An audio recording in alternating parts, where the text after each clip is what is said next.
m'avoir invité, m'avoir associé à ce moment si important d'échange entre nous. D'autant que c'est un moment qui se veut panafricain. Et donc, c'est toujours une joie d'être tous ensemble. Alors, comme on dit nos ancêtres, il n'y a pas de hasard dans la vie. Moi, je suis entré en contact avec, on peut appeler le Burundais, il y a bien longtemps. Et dans une circonstance que personne ne pouvait soupçonner. Je connaissais évidemment, dans ma jeunesse, dans mon parcours, j'avais entendu parler du Burundi, et notamment de ce qui se passait là-bas, des génocides et tout. Mais je suis arrivé à être au plus proche pour mieux comprendre le peuple du Burundi en étant dans une petite mission du village reculé du Congo. Je suis le maire du Congo. Et cette petite mission s'appelait Kisanji. C'est vraiment à l'intérieur, pour ceux qui connaissent le Congo, entre Kaemba et Gungu, donc entre Kaemba et Kinkuit. Je peux dire donc à peu près à plus de 500 km de Kinshasa. Alors là, donc, dans cette mission où j'étais vicaire de paroisse à l'époque, j'ai rencontré des religieuses qui venaient de la plupart de Bukavu, et il y en avait une qui venait précisément du Burundi, avec qui j'ai été assez proche et qui m'a ainsi ouvert les yeux et les oreilles, surtout, sur ce qui se passait au Burundi. Donc c'est comme ça que j'ai connu un peu plus profondément le Burundi. Et jusqu'au moment où je suis venu ici en Belgique, où j'ai rencontré Félix ici, Pascal, Paul et bien d'autres. Donc que ma connaissance de notre Burundi s'est encore élargie. Donc ça c'est pour la petite histoire. Maintenant je vais entrer dans le vif du sujet qui nous intéresse. C'est vrai que l'Afrique est en train de bouillonner, comme on dit, de partout. Enfin, certains voient ça comme en réalité, ça a commencé il y a bien longtemps, depuis bien plus longtemps, c'est ce que dit dans mon livre. Et qu'aujourd'hui, on voit il y a certaines circonstances qui font que ce qui arrive. Je vais en parler. Mais en fait, ce qui arrive maintenant est une réponse qui est donnée à un problème, à une maladie.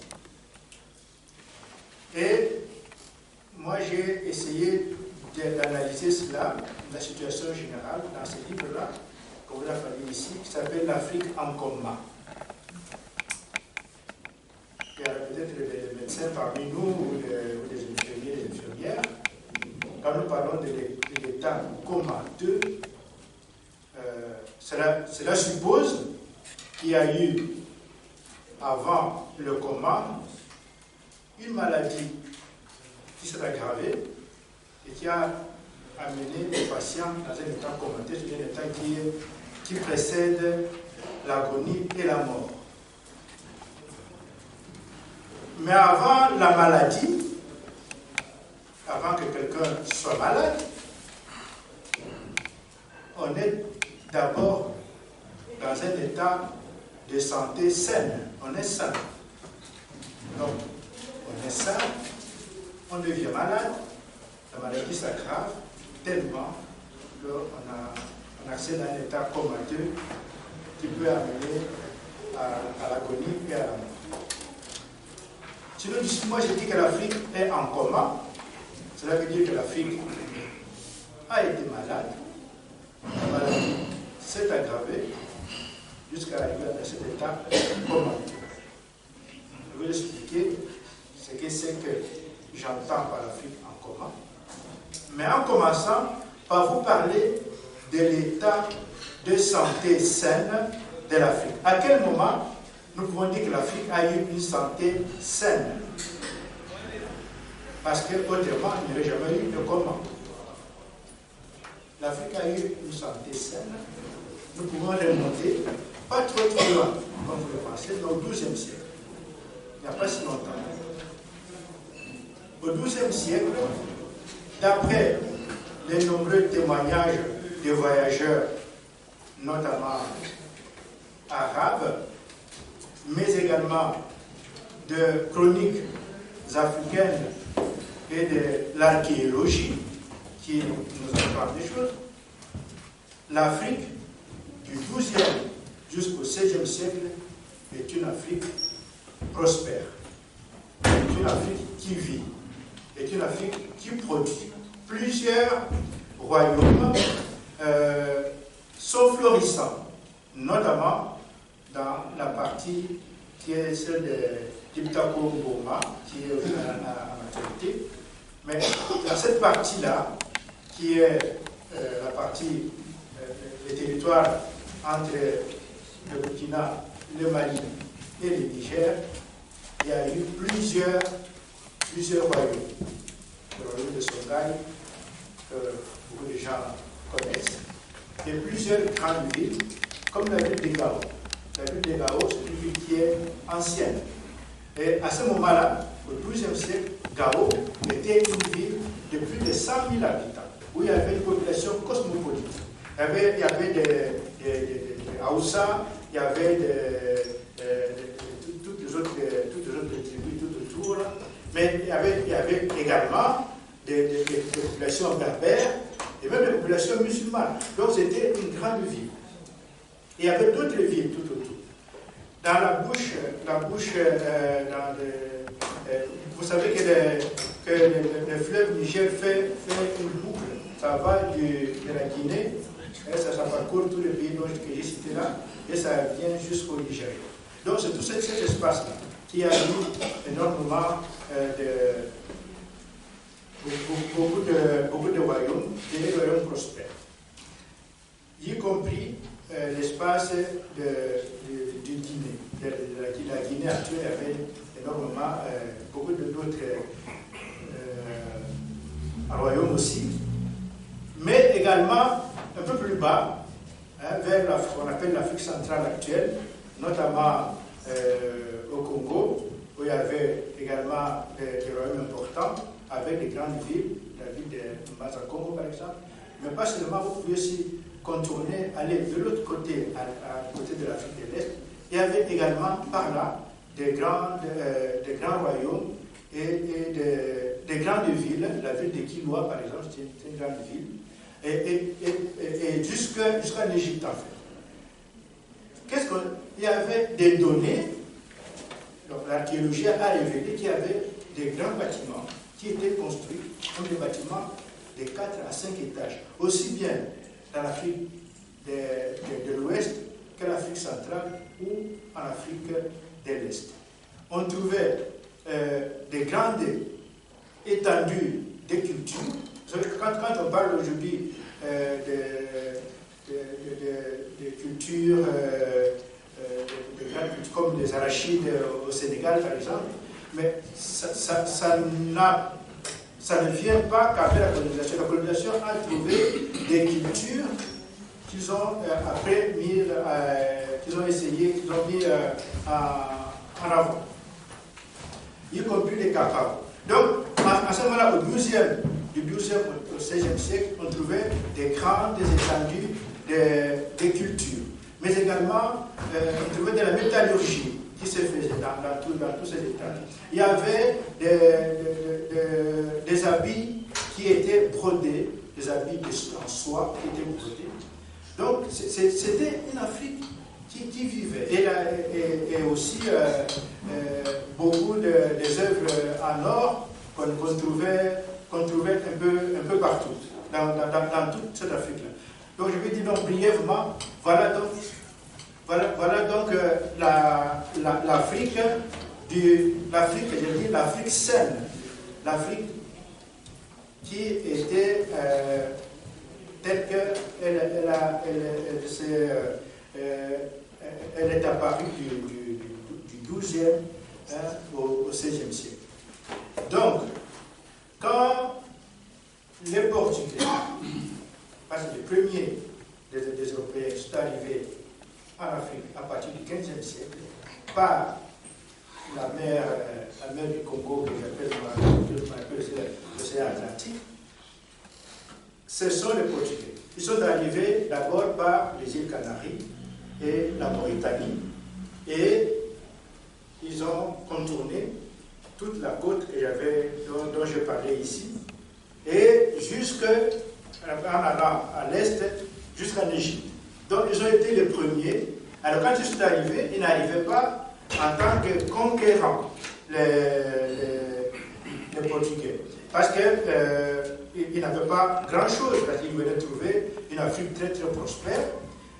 Au départ, ils étaient comme des commerçants, parce qu'ils n'avaient pas ils s'installaient au milieu des populations et ils essayaient de vendre ce qu'ils trouvaient chez telle population africaine, de le vendre chez telle autre population africaine. C'est ce qu'ils faisaient au départ. C'est petit à petit qu'ils vont commencer à s'enrichir et qu'ils vont revenir avec de la richesse chez eux au Portugal, et que le Portugal va commencer à avoir une renommée en Europe à partir de ces richesses-là qui reviennent de l'Afrique par les Portugais. Et les autres nations européennes vont emboîter les pas, notamment les Hollandais, les Anglais, les Français et bien d'autres. Ils vont venir maintenant suivre sur les pas des Portugais. C'est à partir de ce moment-là qu'ils vont commencer à aller vers l'intérieur du continent. À partir de ce moment-là aussi que commence ce que l'on a appelé la traite, et donc toutes ces exportations de la population, les exportations de la population depuis chez nous. Et petit à petit, donc, l'Afrique va, nos différents royaumes vont être détruits un à un parce que les Européens qui arrivent, ils arrivent avec leurs canons là, qu'ils canonisent, qu'ils canonnent à partir de côtes, qu'ils canonnent tout l'intérieur et jusqu'à l'intérieur du pays. Et petit à petit, plus aucun royaume ne sera debout en Afrique. Tous les grands royaumes qui ont été prospères à partir du XIIe au XVIe siècle, tous un à un, aussi bien en Afrique de l'Ouest, en Afrique centrale qu'en Afrique de l'Est, tous vont péricliter, tous vont être détruits un à un. Donc l'Afrique va se retrouver au point, on peut dire, donc c'est la maladie. Maintenant que j'ai décrit la maladie, que l'Afrique est malade, je vais vous montrer comment l'Afrique a atteint la maladie bien plus grave encore que celle qui était arrivée. Ce dont on parle ici, c'est du 15e au 17e siècle. À partir du 18e et 19e siècle, l'Afrique entre dans une maladie profonde. Qu'est-ce qui se passe?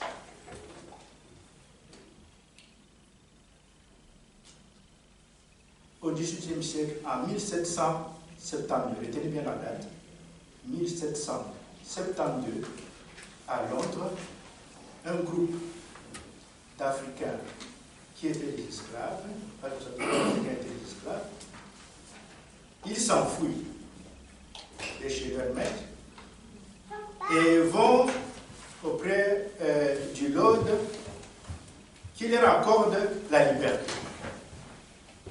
C'est donc le premier acte de l'abolition de l'esclavage en Angleterre. Mais l'esclavage, comme en Angleterre, est aboli en 1833. Dans les colonies anglaises, il n'y a plus, l'esclavage est aboli. En 1848, l'esclavage et la traite sont abolis dans les colonies françaises. Et en 1865, l'esclavage est aboli aux États-Unis d'Amérique, aux États-Unis d'Amérique en 1865. Retenez. Donc, mais là, c'est une date importante. Le 18 décembre 1865 est voté aux États-Unis ce qu'on appelle le 13e amendement. Le 13e amendement qui non seulement abolit l'esclavage, mais qui donne aux Africains, donc aux anciens esclaves, les droits de vote. Ils deviennent des citoyens comme tous les autres. Que se passe-t-il? C'est là que commence la maladie grave d'Afrique. C'est ce qui est paradoxal. Alors que l'Afrique, la population noire était en train de sortir de cette terrible situation qu'elle a vécue pendant des siècles. Or, la situation de maladie grave commence là. Qu'est-ce qui se passe? Je vous ai dit que le 18 décembre 1865 est voté par le Congrès américain le 13e amendement. OK. Le 18 décembre 1865. Et le 25 décembre 1865, le 25 décembre de la même année, soit quand nous partons du 18 décembre au 25 décembre, ça fait simplement une semaine. Une semaine. Le 25 décembre 1865, un groupe d'individus forme ce qu'ils ont appelé le Ku Klux Klan, le KKK. Le Ku Klux Klan. Q, c'est K-U, Klux, K-L-I-X, Klan. En fait, le nom, c'est Klux, qui veut dire la croix en écossais. Mais ils ont essayé de mettre clan, c'est des clans, comme les gens. Et Q, c'est vraiment pour donner un nom qui plus frappé à l'oreille. On dit Ku Klux Klan. Alors ça fait KKK. Ce groupe-là, c'était pas n'importe qui, c'était 6 personnes, parmi lesquelles, je crois, 3 pasteurs évangéliques, un juge, je ne sais qui on va parler. Et ils forment cette organisation, une organisation clandestine, dont le but est de détruire le 13e amendement qui venait de voter. Non pas par le vote, mais par la terreur. La terreur contre qui? La terreur contre les Noirs qui venaient d'être libérés. Qu'est-ce qu'ils faisaient? Comme nous sommes là, ils arrivent, ils prennent 2 ou 3 ou 4, je connais ces personnes ici, ils les tuent en notre présence, ou alors, surtout, ils les brûlent devant tout le monde. On appelle les lynchages. Ça a été la catastrophe. Donc, ils sont arrivés à faire cette propagande au niveau, dans toute la communauté américaine, au point que tous les Noirs ont pris peur.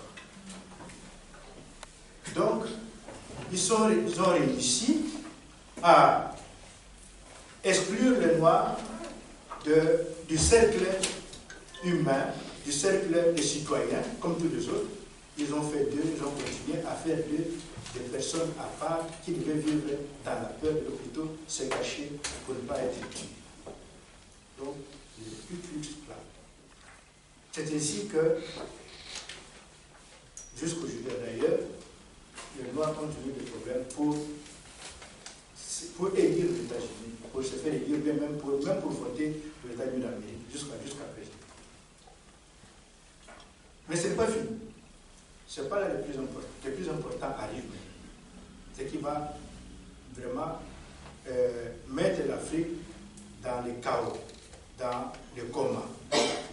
Suivez-moi bien. Je vous ai dit que à partir de 1772, un à un, les États européens qui avaient mis en place l'esclavage, ils avaient aboli d'eux-mêmes, sans avoir entendu la voix des Africains. Même quand tu avais mis les Africains en esclavage, tu avais mis les Africains dans la traite, il n'y avait pas de voix africaine, les Africains n'avaient pas de droit au chapitre.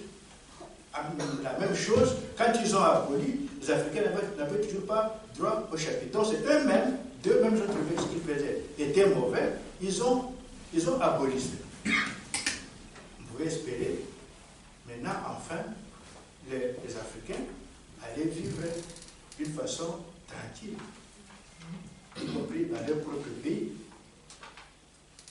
en Afrique. Or, qu'est-ce qu'il y a?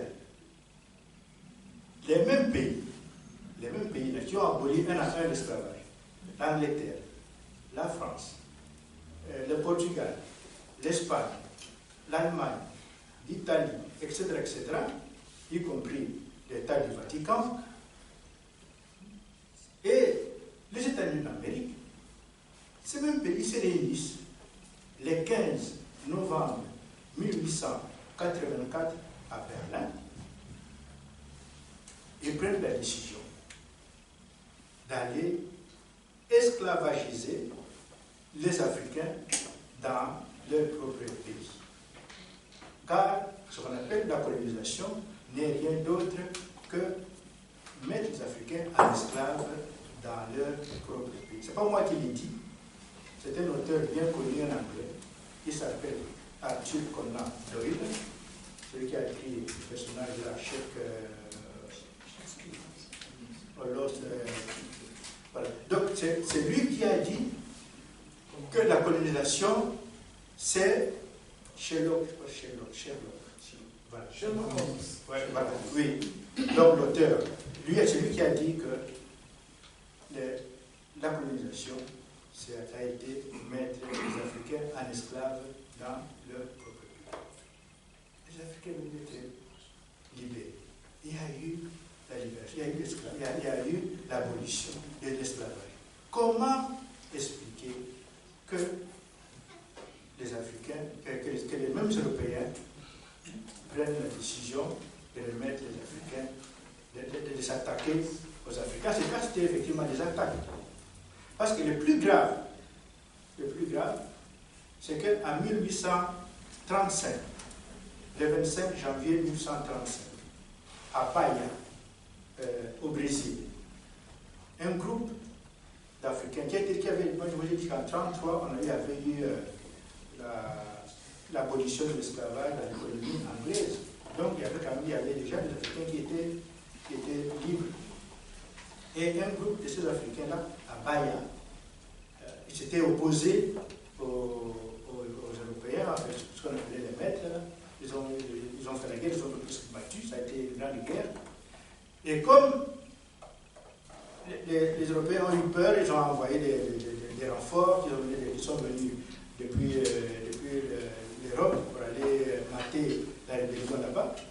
Ils ont décidé que ces Africains qui étaient à Bahia, là, au Brésil, on devait les ramener chez eux en Afrique, en 1835. Ils reviennent donc en Afrique, ces Africains-là, à partir de Bahia, comme hommes libres.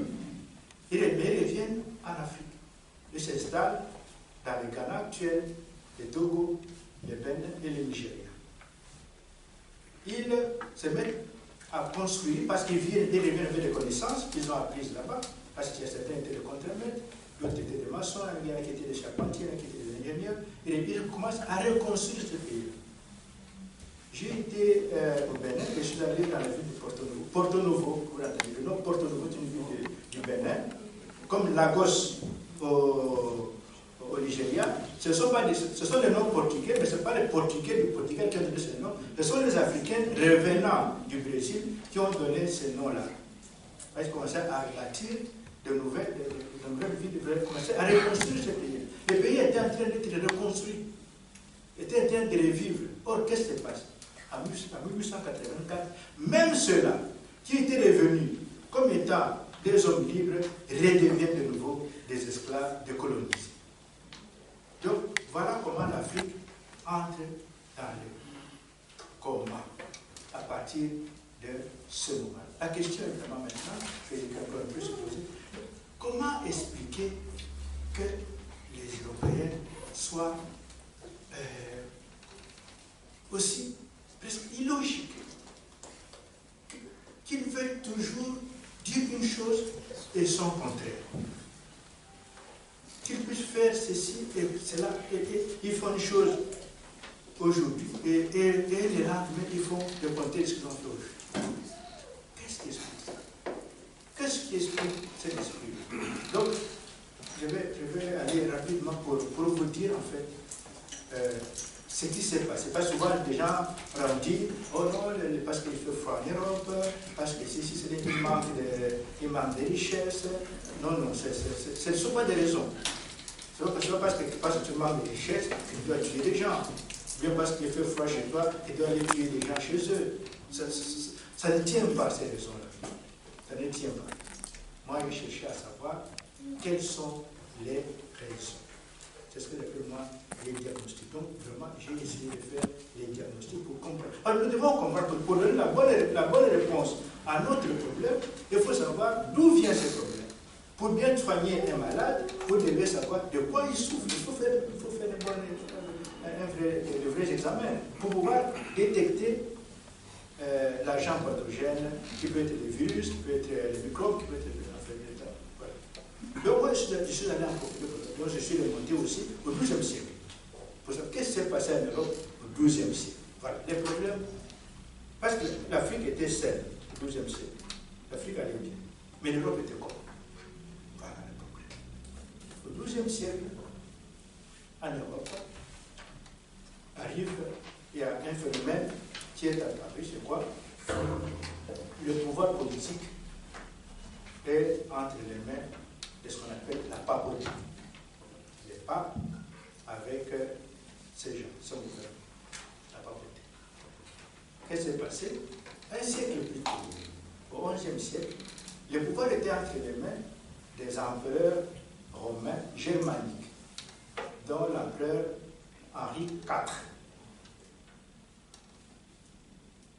Et à l'époque, lui était le chef suprême de toute l'Europe. Parce que l'Europe était gouvernée comme empire. Et un pape, un monsieur qui était pape, qui s'appelait Grégoire VII, lui a fait la guerre. Il a dit que lui, Henri IV, ne veut plus être empereur, c'est lui qui devenait, c'est lui, Grégoire VII, qui devait prendre sa place, parce qu'il était, disait-il, au-dessus de lui. Alors, c'est ainsi que la guerre a éclaté entre les deux là, et que la guerre a continué entre les papes et les empereurs, jusqu'à ce que les empereurs, les papes ont eu le dessus sur les empereurs et ont régné dans toute l'Europe, que l'Europe est chrétienne. Quand on dit que l'Europe est chrétienne, ce n'est pas que l'Europe est le pays des gens qui sont baptisés chrétiens, c'est faux, c'est pas ça. C'est que ce sont des gens qui sont dirigés par la papauté. C'est ça l'Europe chrétienne. Les papes sont devenus les chefs de tout. Quand vous voyez aujourd'hui dans toute l'Europe, dans toutes les villes, partout, dans tous les villages, les églises, tout ça, ce n'est pas l'affaire de la foi ou du pèlerin. Non, non. C'est parce que les papes, la papauté a imposé à tout le monde d'être sous sa. Je vais vous dire comment. Donc la papauté, les papes, ils ont, je ne vais pas tout le prendre ici, mais après pour que vous le lire dans les livres que j'ai écrits là. Les papes ont pris le pouvoir. Maintenant, ils veulent vivre comme les empereurs. Quand vous regardez le pape actuel, vous voyez regarder son accoutrement. Vous voyez son accoutrement. Nos évêques, vous voyez les accoutrements. Cet accoutrement-là, ça n'a rien à voir avec ce qu'ils disent, ça passe par la Bible. C'est un accoutrement qui est impérial. Cet accoutrement qui est avec la canne, avec les mythes. Ça, en réalité, si vous voyez très bien, c'est l'accoutrement de nos rois à nous, qu'ils ont pris, que les empereurs romains avaient copié, et que les papes ont copié les empereurs romains. C'est un accoutrement politique, ce n'est pas du tout un accoutrement qui a quoi que ce soit à voir avec la religion, c'est faux. Donc, maintenant, ils ont pris le train de vie des empereurs. Sauf que les empereurs étaient héréditaires. C'était dans la famille que quelqu'un devenait empereur. Mais les papes, ce n'est pas ça. Les papes, c'est n'importe qui. Les savetiers, donc les gens qui fabriquent les sandales peuvent être papes. Les gens qui vendent de la glace ici sur la route peuvent être papes. Donc n'importe qui peut devenir pape. Question simplement d'être habile, d'avoir de telle influence. Donc il y a eu des papes de toutes les sortes. Or, leur intention, ça a été quoi? C'était de mener la grande vie.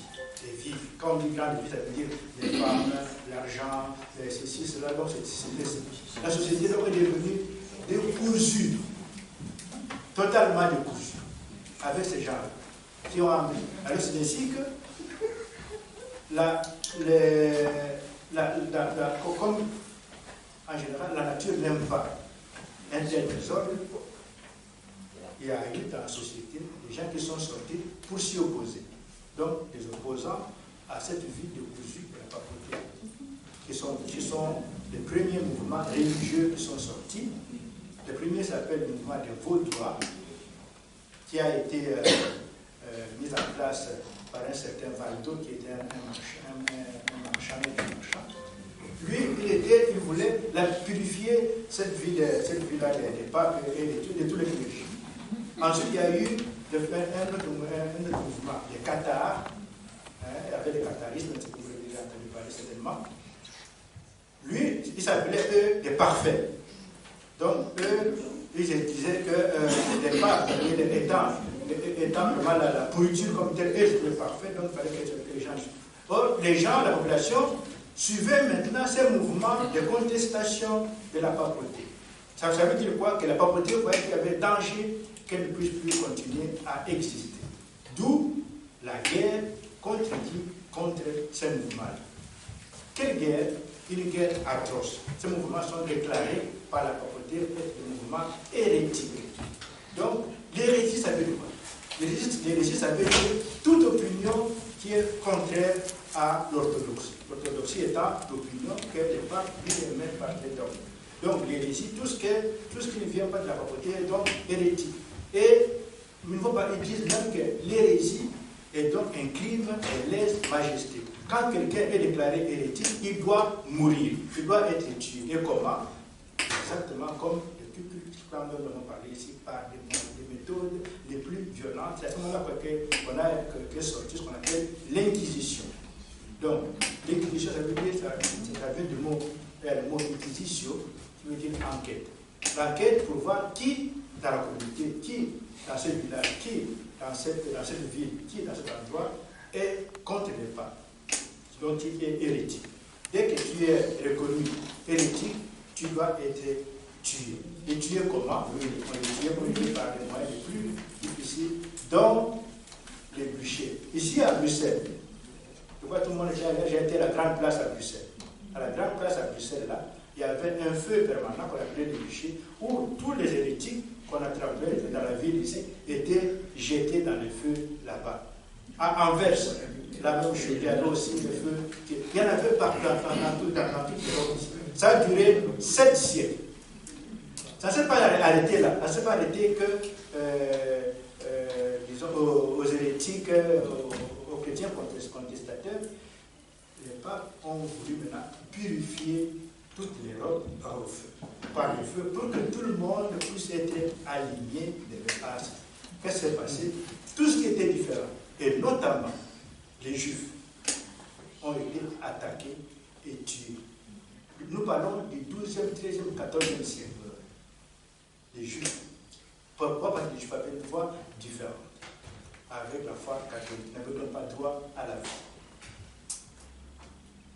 On ne s'est pas arrêté seulement aux Juifs. Au 7e siècle, de quoi vous l'avez appris, que des morts, c'est-à-dire des Noirs qui sont venus du Sénégal actuel, de la Mauritanie et du Maroc, ainsi que de l'Algérie, qui avaient attaqué l'Espagne, le Portugal, le sud de la France, le sud de l'Italie, et qui l'avaient occupé. Ils sont restés là, qu'on appelait les morts, donc les musulmans. Ils étaient là jusqu'au 12e, 13e siècle, 14e siècle, ils étaient toujours là, dans cette partie-là. À partir de ce moment-là, ils ont été liquidés tous. Pourquoi il n'y a plus un seul mort, ni en Espagne, ni en France, ni nulle part, qui ont été tués à ce moment-là. Celui-ci, à partir de ce moment-là, au 15e siècle, 16e siècle, au 15e siècle, en 1454, que le pape, un pape qui s'appelait Nicolas V, a donné l'injonction par sa bulle, donc la lettre papale, l'appelle bulle, qu'il a donnée au Portugal, au roi du Portugal pour dire: vous avez la liberté d'aller en Afrique, d'esclavagiser les gens là-bas, de prendre tous les places. Pourquoi? Parce que les territoires là sont les territoires du bon Dieu. Les populations sont la seule population païenne des hérétiques qui n'ont pas le droit d'être là. Donc, si nous parlons du racisme, ça vient, voilà la base, ça vient de là. Parce que être noir en réalité, comme être juif, comme être mort, donc n'est pas être européen blanc, c'est un crime de lèse-majesté, c'est de l'hérésie, c'est de l'hérétique. Et la peine, c'est la peine de mort. C'est pour cela que, contrairement à ce que vous pensez, c'est vrai que nous vivons ici en Europe, tout le monde est content, là-bas nous mangeons bien, nous avons des voitures, des grosses voitures, je dis toujours aux gens, faites gaffe. Vous ne savez pas à qui vous avez affaire. Je ne voudrais pas dire que nos frères ici sont tous... non, je dis mais faisons parce que ici, dans ce pays où nous vivons, il y a eu, il n'y a pas longtemps, en 1840, 1839, 1840, 1841, 42, 43, des rafles en pleine journée. Des gens qui vivaient comme nous dans les maisons, on est passé en pleine journée, les arrêter, pas une personne, toute la famille, les enfants compris. On les mettait dans des wagons, des trains, on les amenait, les griller, donc les mettre en feu en Pologne ou dans d'autres pays-là. Ça mérite. Donc, c'est là où je voudrais finir pour dire que la situation, donc nous devons prendre là-bas. Donc, premièrement, le ministère de la Défense, parce que ça c'est tellement important. Il en faut un, il ne faut pas mille, il faut un ministère de la Défense pour ces trois pays. On doit arrêter de blaguer, parce qu'on n'est pas dans les blagues. On est en train de défendre des populations qui peuvent être liquidées d'un moment à l'autre. C'est là que je dis, c'est ça dont nous devons prendre conscience. Il faut donc un ministère de la Défense. Qui dit défense, dit finance.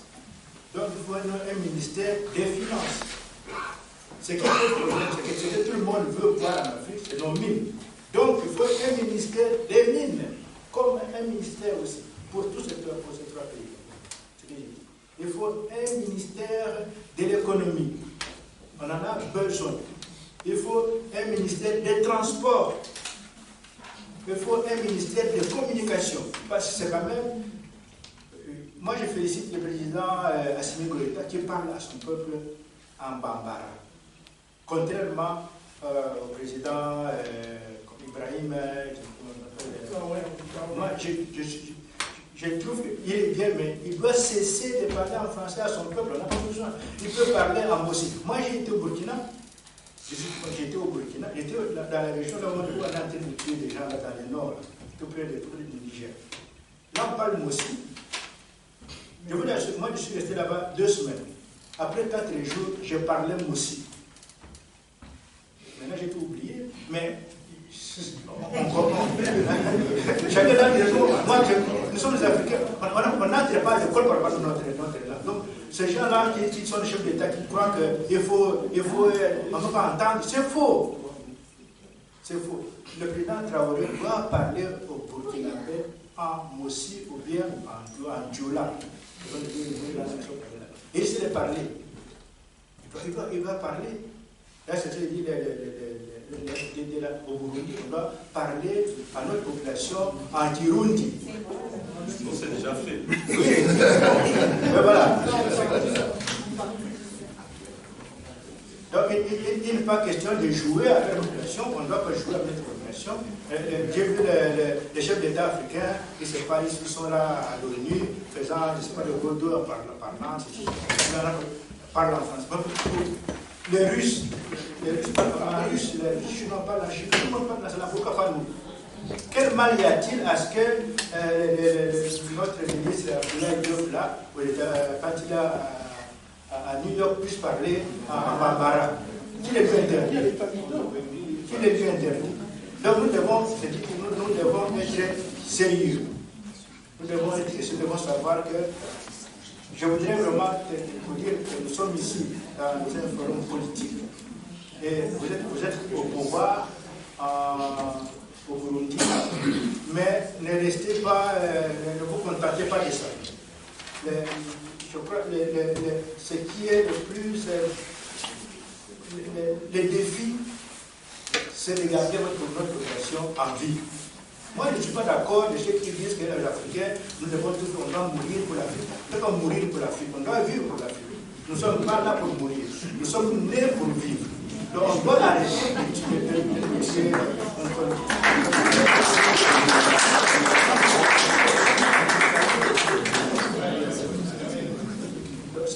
Ce qu'on doit faire, c'est tout faire pour que notre population puisse être, nos enfants qui naissent aujourd'hui doivent avoir 100 ans.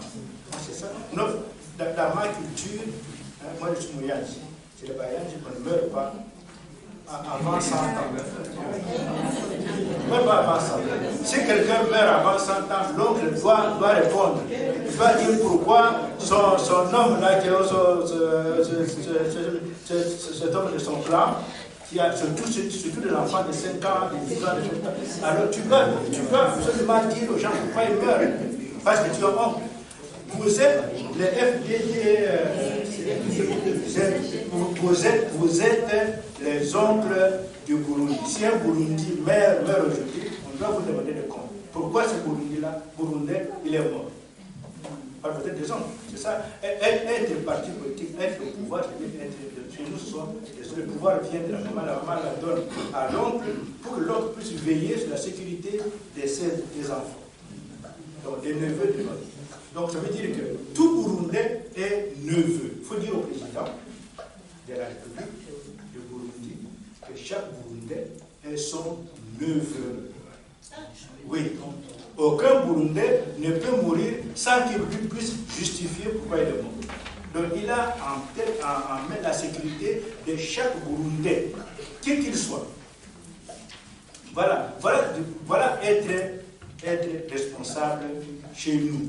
Quand on est responsable. Beaucoup de nos responsables, ils croient qu'être responsable, c'est boire du champagne, c'est aller marcher, c'est prendre des avions, c'est se promener. C'est pas ça être responsable. Prendre un avion, aller courir, c'est pas ça. On est responsable quand on veille sur la sécurité de chacun de ses concitoyens. C'est ça la responsabilité. Et elle est grave. Parce que nous naissons pour vivre et chacun ne peut pas être responsable. C'est comme ça. Il faut qu'il y ait des responsables. Et quand on est responsable, on l'est. Ou alors on ne l'est pas. Parce que personne ne vous oblige à être responsable. Personne ne vous a mis la porte au cou. Venez, soyez. Non, c'est vous qui vous l'acceptez vous-même. Alors acceptez pleinement et prenez la responsabilité pour que chaque Burundais puisse vivre. D'ailleurs, les Burundais ils ont tellement souffert, il n'est plus question, nous ne voulons plus apprendre qu'il y a encore des Burundais qui sont tués comme ça a été. Ça doit finir. C'est la responsabilité que moi, je vous donne et je vous remercie.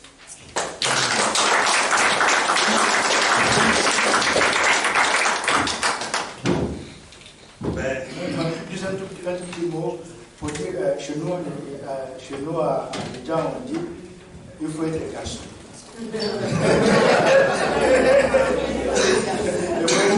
Un garçon, il faut être garçon. Donc, il faut parfois savoir oser. Vous êtes d'abord avec le micro, comme vous avez le micro. Vous parlez dans votre langue. Vous voulez quelqu'un qui peut traduire. Moi, j'ai quelqu'un qui peut traduire en français. Je viens là-bas, je parle en bambara. Donc, on peut être garçon. Mais j'ai vu aussi, par rapport à ça, que le président ukrainien, comment ça s'appelle, il parle en ukrainien à l'ONU, il parle en ukrainien à tout le monde. L'ukrainien, c'est pas une langue de l'ONU, mais il parle en langue.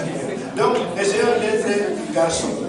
Alors, par rapport à la question de l'Union européenne, de l'Union africaine, nous voyons bien que l'Union africaine, là, elle ne marche pas. Donc, c'est vraiment... On a avec l'Union européenne. Maintenant, il faudra qu'on marche sur les pieds. Il faut commencer, comment commencer avec le Mali, le Burkina et le Niger. Pourquoi pas le Burundi, le Rwanda et le Congo aussi, justement, se mettre ensemble. Pourquoi pas l'Éthiopie, la Somalie et le Djibouti et l'Érythrée se mettre également ensemble. Comme ça, cet ensemble-là, ensemble, vont former une Union africaine forte. Voilà justement. Mais tel que c'est parti maintenant, toi tu es, comme on dit chez nous, on dit une femme qui est enceinte, qui a une grossesse qui est avancée. Hein, et elle trouve une autre femme qui a aussi une grossesse avancée comme elle. Les deux. Personne d'entre les deux ne peut dire « Mais prends-moi s'il te plaît parce que moi je suis fatigué. »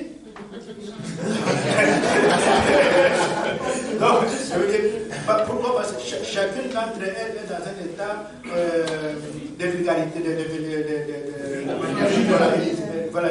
vulnérabilité. Elle ne peut pas demander à l'autre.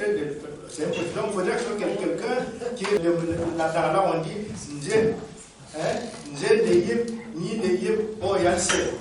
toi, tu es enceinte. Moi, je suis enceinte, tu me demandes de te porter. Donc, nous sommes tous des faibles comme ça. Chaque État africain est faible. Vous dites maintenant, on va se porter. Soyez d'abord forts pour être forts en étant ensemble là où nous sommes, dans notre sous-région. Comme ça, nous allons former alors une véritable force africaine. Mais si nous venons tous en étant faibles, mais c'est la faiblesse qui va l'emporter. Et c'est ce que nous voyons dans l'Union africaine. Merci beaucoup.